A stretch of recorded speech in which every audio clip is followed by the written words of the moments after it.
And spawning here in the top right corner, our blue Zerg player, Cava. And in the bottom left corner, we have eOnzErG playing for IFU. That's a super old Russian clan, right? Oh, I wouldn't know. I think so. I'll take your word for it. My knowledge of the 1v1 scene is very, very low. I'm still kind of new-ish. Like, I've only been around for a couple of years. I wasn't around back in the day, so every time people want to like reminisce and talk about, oh, do you remember this guy or remember that guy? I'm over here like, yeah, I played BGH for 20 years. Can we talk about that? Yeah, I'm exactly the same. Uh, During the earlier days, I kind of felt like, why do people watch other people play? It's so much more Yeah. fun to play yourself.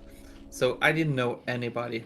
Hmm. And when you're casting like with Machine and Raz, it's like, yeah, he won the VSEG Yeah. 2004. Like he beat Ret, he beat Artosis, he beat. I was like, no, I was nearly born that year. Yeah, right. Yeah, the best I can do, if you want to talk about the good old days, I can tell you that DeWalt won BSL last season. That's about the best I can do for you.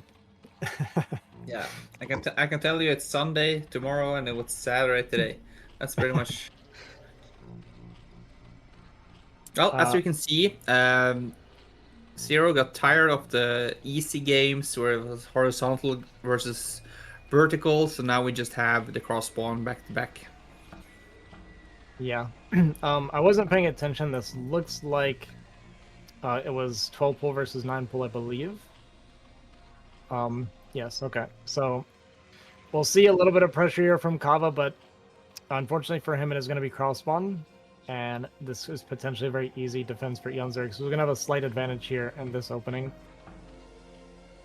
This is what I find kind of peculiar, but with CVC, I do like the 9 pull opener, but it's still like a 50-50 chance where your opponent is. Like you go to the left corner and then you have to just kind of guess.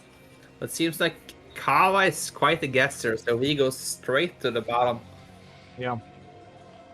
All right, so this will be at least kind of mitigate some of the damage here for Kava, but what we're going to see most likely is that dance that we've seen so many times where the link shot from Kava, eOnzErG is going to pull a couple drones to help defend. Kava's got to be careful not to take any additional hits there. That was very close. Yeah, we're going to see a drone pulled here. It's just going to be one from eOnzErG, I guess, because it's identified that it is It's cross actually, spawn. Okay, there is a second drone. Okay, okay. yeah, I think you kind of want to have two, so you have that additional. But also you have like a defender's advantage. Oh, I think.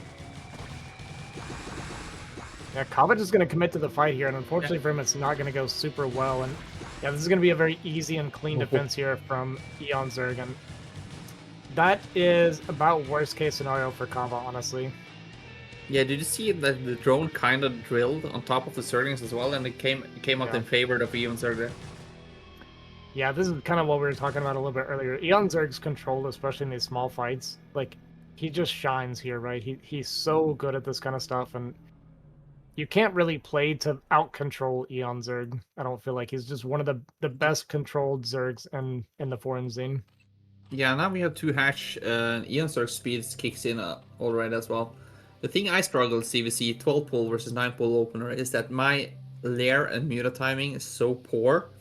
With eOnzErG, he's kind of perfection in this. He knows where he lays. So I think he can be able to punch in here. If Cavapoo doesn't make a sunken, I think he'll be in kind of trouble. Yeah. Yeah, we do see that second coming down for Kava, but yeah, it's kind of painful, right? We had a bad trade in the beginning. Now we're having to make a second at home to defend, and he's going to try and get into that Spire. I mean, his Spire is going to be a little bit quicker because of the build order, but his economy is going to be very far behind. I think eOnzErG, he's probably played this scenario a million times, so I suspect he's not going to have too much issue getting his spore timing up.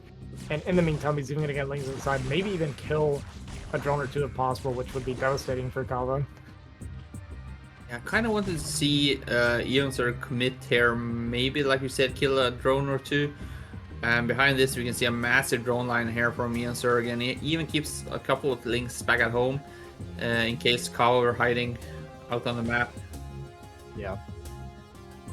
Yeah, he's preparing to get ready for his spores here. He is blocking his own drones, unfortunately, so he's not mining quite as efficiently as he could. These lings are actually going to get pulled into the main here of Kava and go down. Yeah, even though that was unintentional, I think he disrupted the mineral line. Even so. Yeah. The mutas from Kava finally out right now, but we see the spores getting ready to start for eOnzErG. And like I said, eOnzErG's played this scenario so many times. I'd be surprised if he takes really much damage at all from these mutas. Yeah, there's not that many weak spots really from the mutas. Maybe on the bottom there, but even so, you will be taking some hits from the spore. Yeah, Kava could deny if he recognizes the bottom left of that main if he went there right away, but yeah, looks like he's not going to be doing that because he's worried about these ling counterattacks, and it's just a single ling that's actually pulling him back home, so not boding well for Kava. eOnzErG is going to be happy to be able to sit here on these two bases and kind of build up, and it looks like what Kava wants to do is just... He might be droning. I imagine he's droning since it looks like he's... Okay, he's not droning. I thought maybe he was droning and getting ready to take the natural, but... Yeah, no, it's not droning, and it's kind of not well saturated as well. Only two guys, some drones right now, but you can see he doesn't have 9 patch or 9 drones, and only for 1 hatch with 4 spores. eOnzErG is not in really any grave danger right now. And eOnzErG loves to do things like this. Even though he's like technically in the defend yourself phase, instead of making more drones and preparing for that, he does this big ling counterattack because he knows that Kava's eco is going to be so weak that any damage he can find is great. While continuing to make lings and be at home. Not sure why those are drilling. I think he hotkeyed the drones and misclicked. Yeah. But yeah, these lings gonna get inside, gonna kill this sunken, kill a bunch of the drones, and this game is gonna be over. GG, call it from Kava. Pretty reasonable GG timing. And yeah, eOnzErG just kind of showing his unit control superiority there in the opening. Yeah, great read there from eOnzErG. And I think also the reason why you saw some additional Zerglings is that when the other Zerg is kind of all in, you have like 3 mutas, and then you just switch over to constantly making Zerglings to kind of surprise the opponent.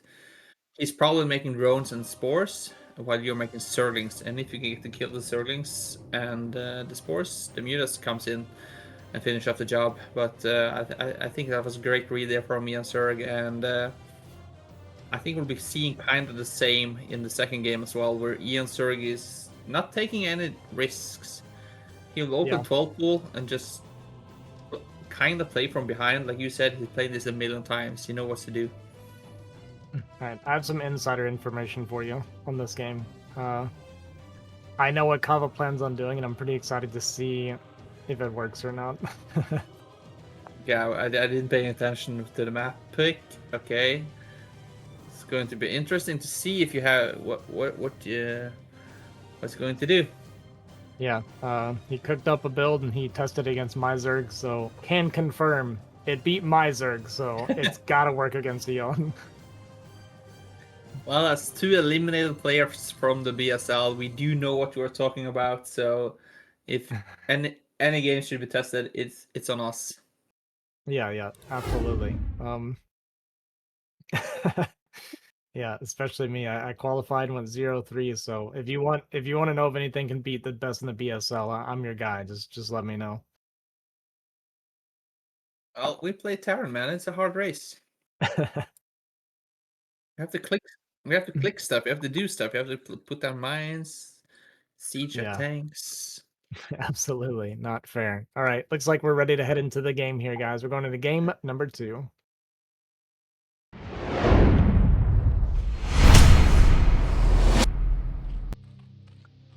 All right, and spawning here in the bottom left, we have our blue Zerg player, eOnzErG.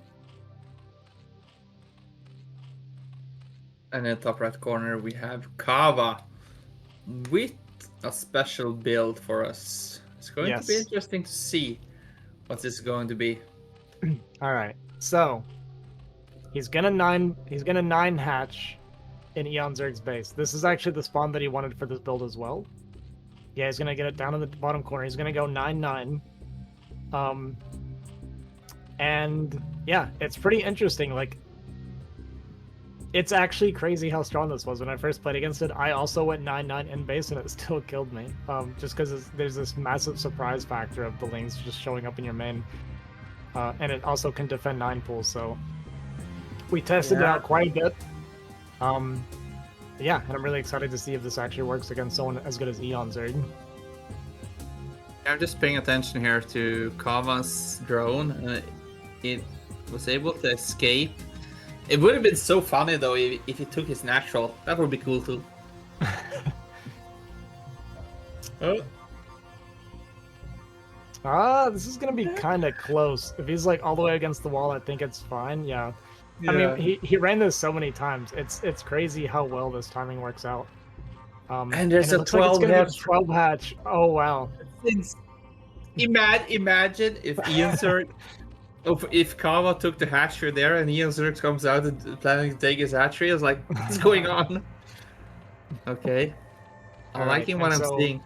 Yeah, the plan here from Kava is you just make lings. You just keep making lings. And he had different variations depending on what he scouts, where he could show a Lair, which is what he did in one of my games, where he showed Lair, and it made me think it was like a low eco Spire timing, but it's a fake Lair. So yeah, he has a few different variations, but against 12 pool or 12 hatch, I feel like this has to be good for Kava.